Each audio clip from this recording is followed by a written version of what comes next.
Well, hello and welcome to another edition of Be Still My Soul. And today we're looking at Psalm 90. Now, Psalm 90 was written after a particularly difficult time. The heading says it's been written by Moses, the man of God, and he experienced lots of difficult times in his life. And so this psalm is a psalm which is appropriate to be read, to be sung, to be prayed after you go through a dark and a difficult time. Historically, this psalm was read at the beginning of funeral services, because this psalm is a great comfort and help in times of difficulty.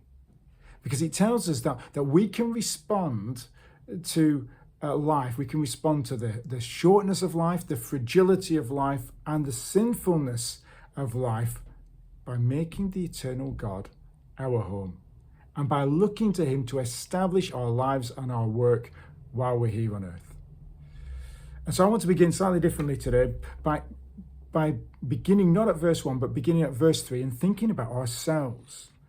Because in verses 3 to 11, Moses talks about what our lives are like. And the first thing he says is that our lives are short.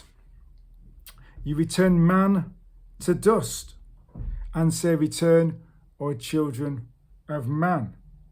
We were created from the dust of the earth, and we return to the dust when we die. For 1,000 years in your sight are but as yesterday when it is past, or as a watch in the night. Our lives are gone like a blink of an eye, or like the click of your fingers. You sweep them away as with a flood. They are like a dream, like grass that is renewed in the morning. The grass sprouts up and then the sun comes out and the grass dies down. Just like a dream. You wake up, life has gone. Verse 6, in the morning it flourishes and is renewed. In the evening it fades and is withered.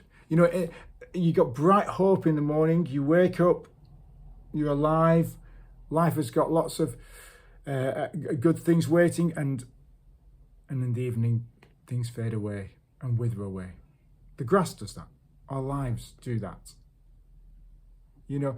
We're carried along in life, and we're heading towards our end, and the days seem to be becoming shorter. And there's no way of slowing things down. Our lives are short, but our lives are also sinful. For we are brought to an end by your anger. By your wrath we are dismayed. You have set our iniquities before you, our secret sins in the light of your presence. For all our days pass away under your wrath. We bring our years to an end like a sigh. The years of our life are 70, or even by reason of strength 80. Yet their span is but toil and trouble. They are soon gone and we fly away. Who considers the power of your anger and your wrath according to their fear of you? You see, why are our lives short? It's because of sin. You see, we were meant to live forever, but because Adam and Eve ate the fruit from the tree that they shouldn't have eaten from, God cursed this world, and a curse came on our lives, and the curse is that we will all die.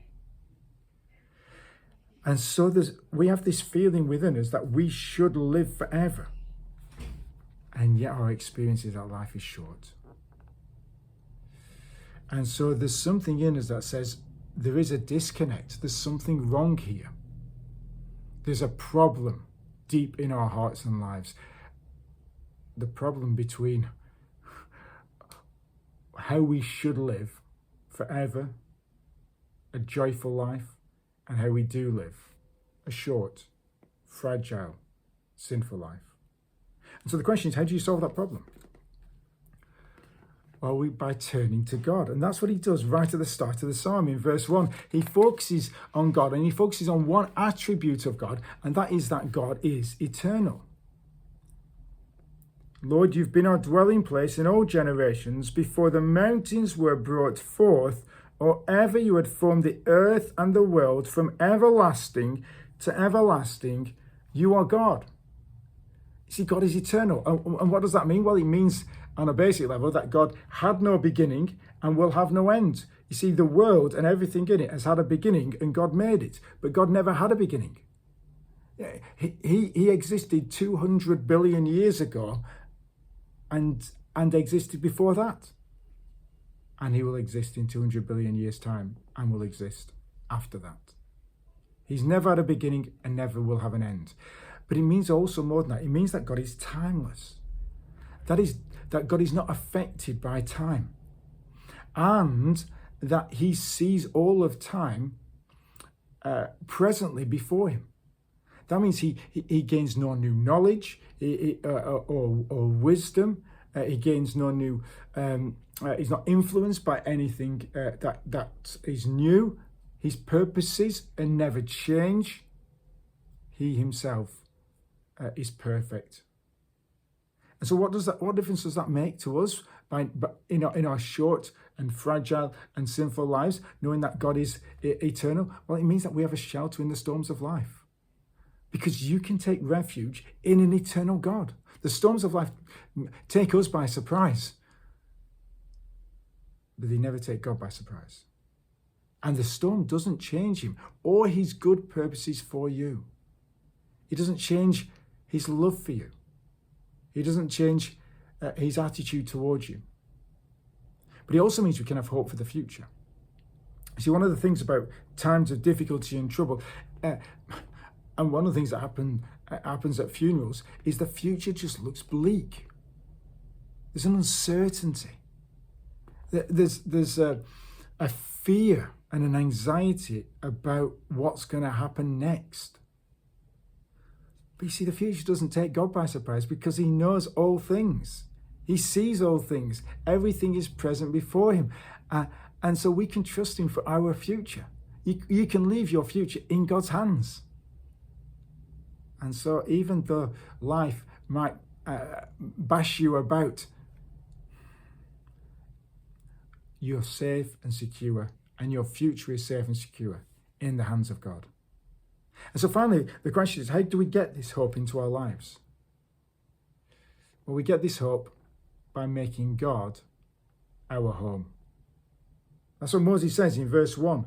He says, Lord, you have been our dwelling place in all generations. You've been our home here.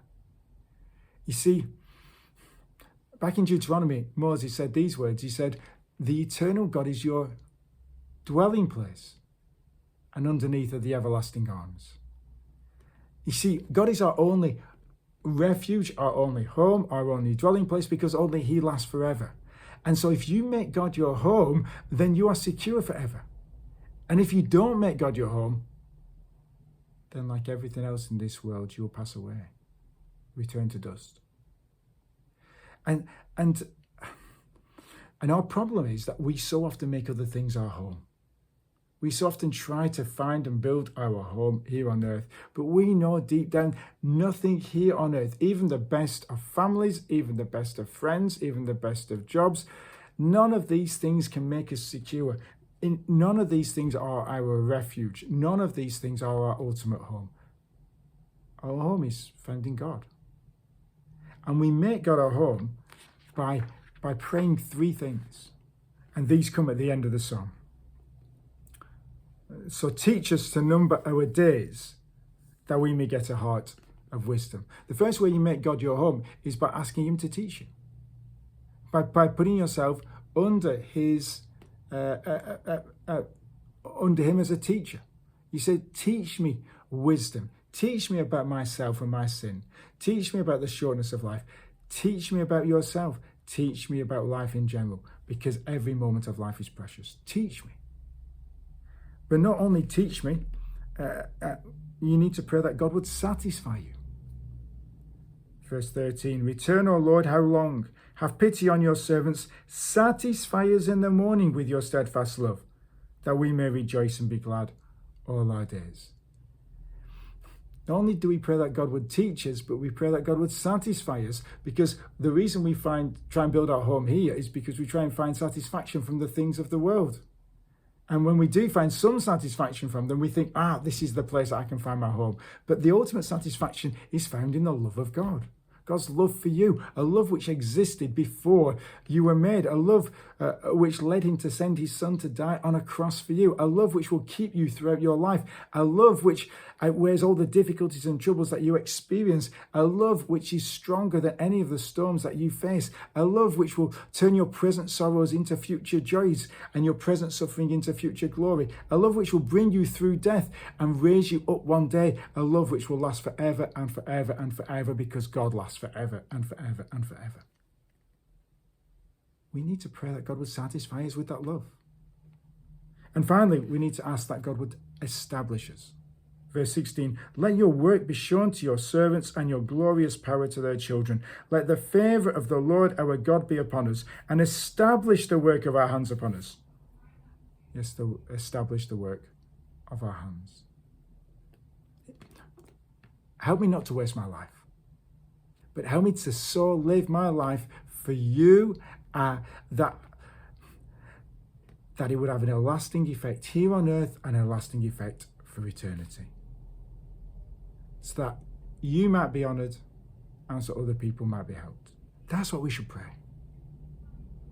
And that is how to make God our home in the storms and difficulties of life. Thank you so much for tuning in. Till next time, God bless.